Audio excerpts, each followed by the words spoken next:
इस वक्त ना मेरे सर के ऊपर अजीब से बादलों का डिज़ाइन एक तैयार हो रहा है और बादल बिखरते चले आ रहे हैं। अजीब, बिल्कुल अलग ही नज़र आएंगे। ठीक है, मैं दिखाता हूँ पूरा व्यू चारों तरफ का आसमान का कि हो क्या रहा है इस वक्त। वहाँ सब सफाई हो गई है।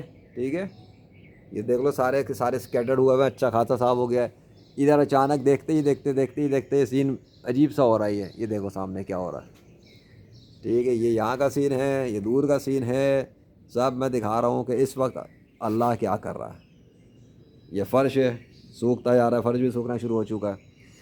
ठीक है, यह है सिचुएशन, यह है कंडीशन इस वक्त आसमान की।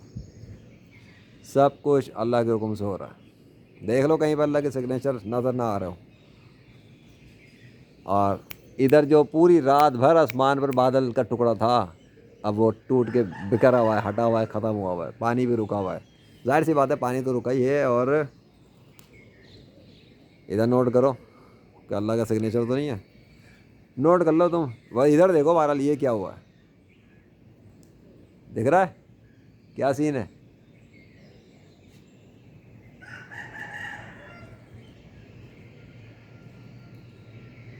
मुझे तो लग रहा है ये भी अल्लाह का नाम ही हो गया। खैर चलो, ठीक है। और यहाँ का तो देख लो सीन। क्या तुम्हें अल्लाह का नाम नज़र आता है? क्या तुम्हें अल्लाह का नाम नज़र आता है? अल्लाह अकबर।